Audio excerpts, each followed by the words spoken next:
Iran और Israel में cease fire हो गया, लेकिन असली खिलाड़ी कौन जिसने रुकवाई लड़ाई? नाम सुनकर रह जाएंगे दंग। ईरान और इजराइल दोनों ही देश ट्रंप की बात मानते हुए दिखाई नहीं दे रहे थे, तो कौन है वो दो खिलाड़ी जिनका मैं यहां जिक्र कर रही हूं, जिनकी वजह से ईरान इजराइल के बीच जारी संघर्ष रुका? कौन है वो असली खिलाड़ी जिन्होंने बिना शोर मचाए ईरान इजराइल संघर्ष की दिशा बदल दी और मिडिल ईस्ट के बढ़ते संकट को टाल दिया? ईरान और इजराइल के बीच 12 दिन की लड़ाई थम गई, लेकिन खबर ये नहीं है।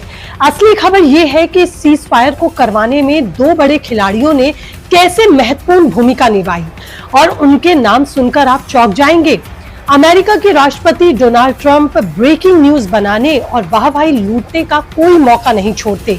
ट्रंप कह रहे हैं कि ये सीज फायर उनकी वजह से हुआ, लेकिन सच्चाई कुछ और है जिसके बारे में कोई बात ही नहीं कर रहा। ट्रंप ने एक ऐसे देश को फोन लगवाया जिसके बाद ईरान माना, नहीं तो वो अमेरिका की बात तो सुनने को ही तैयार नहीं था।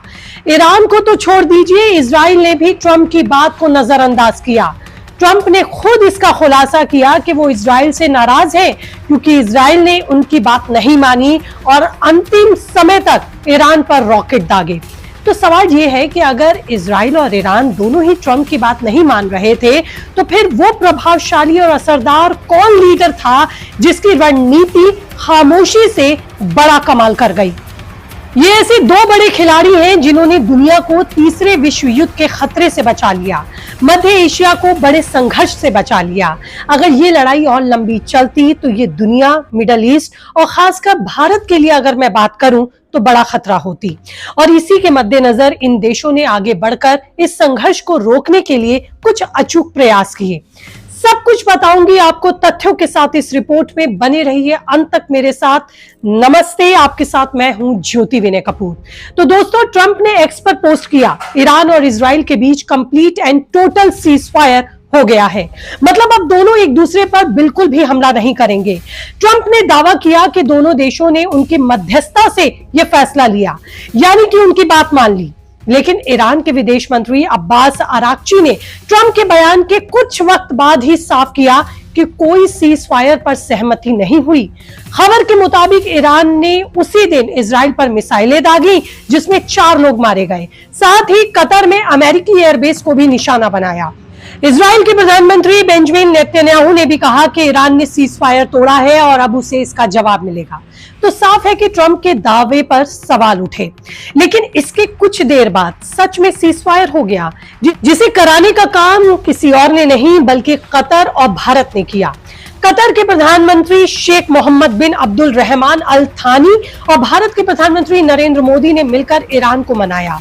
और आपको याद होगा कि एक दिन पहले ही मोदी ने भी ईरान के राष्ट्रपति मसूद पेज़ेश्कियान को संघर्ष न बढ़ाने और शांति के लिए फोन किया था। तो दोस्तों, अब आप समझ ही गए होंगे कि सीज फायर के असली खिलाड़ी कौन हैं। कतर और भारत। कतर के शेख ने अपनी कूटनीतिक रिश्तों का इस्तेमाल किया क्योंकि मिडिल ईस्ट में उसकी बात का वजन है।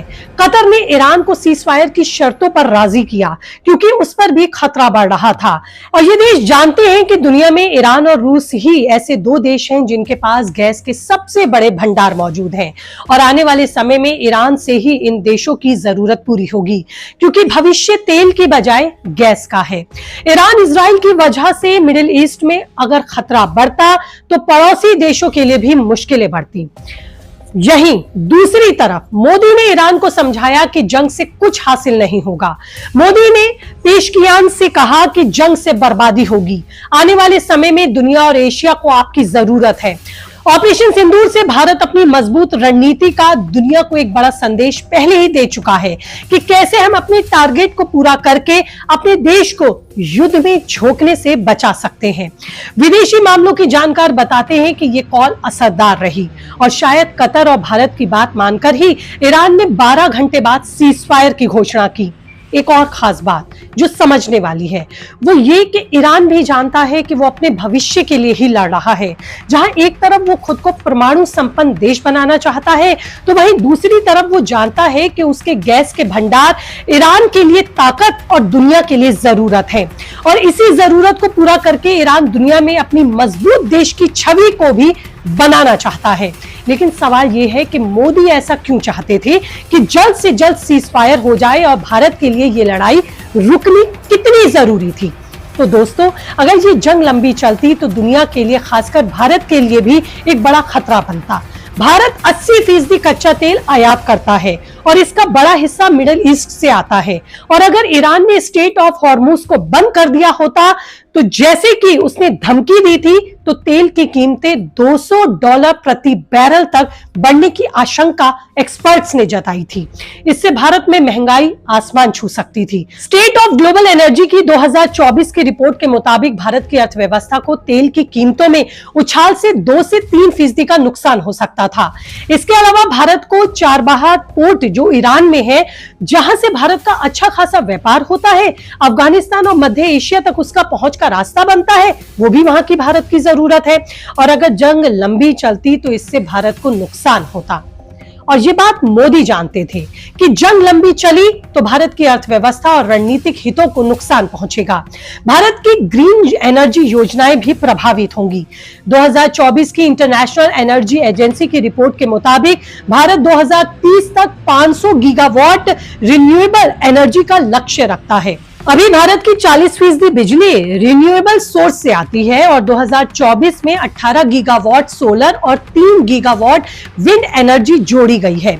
लेकिन तेल की कमी से ग्रीन एनर्जी प्रोजेक्ट्स में देरी हो सकती थी। और मोदी ने ईरान को समझाया, रूस यूक्रेन अभी भी लड़ रहे हैं, मगर रूस को कुछ भी हासिल नहीं हुआ।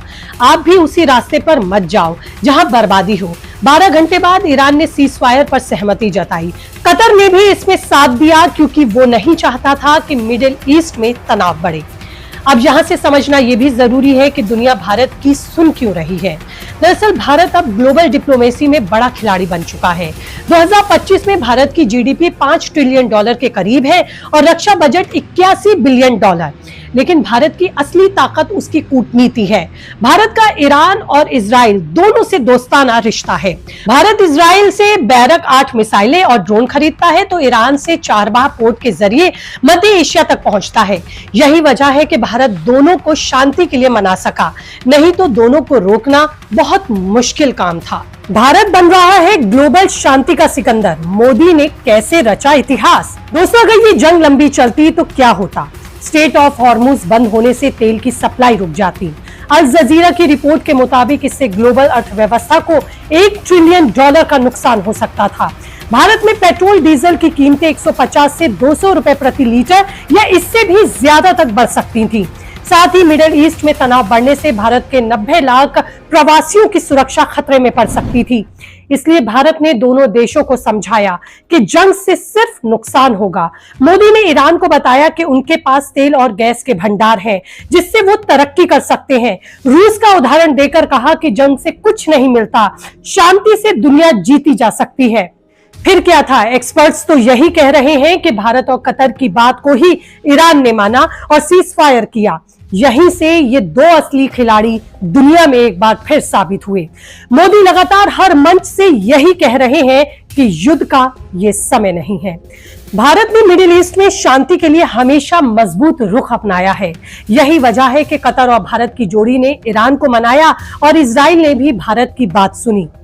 तो इन तथ्यों से समझा जा सकता है कि ईरान इजराइल सीजफायर के पीछे असली हाथ किन दो देशों का रहा, कतर और भारत, ना कि सिर्फ ट्रंप, क्योंकि ना इजराइल ने उनकी बात सुनी और ना ईरान ने। लेकिन मोदी और कतर ने मिलकर दुनिया को तीसरे विश्व युद्ध के खतरे से बचा लिया, वो भी बिना शोर मचाए। भारत की ताकत उसकी कूटनीति और ग्रीन एनर्जी की दिशा में प्रगति दिखाती है कि वो नया सिकंदर बन रहा है। सवाल ये है कि क्या भारत हर ग्लोबल संकट में शांति का रास्ता दिखाएगा? आपकी क्या सोच है? कीजिए कमेंट। और इस तरह की तमाम इंफॉर्मेशन और अपडेट्स के लिए चैनल को सब्सक्राइब, लाइक और शेयर करना आप भूलेंगे नहीं। आपका एक क्लिक मुझे मजबूत करेगा। धन्यवाद।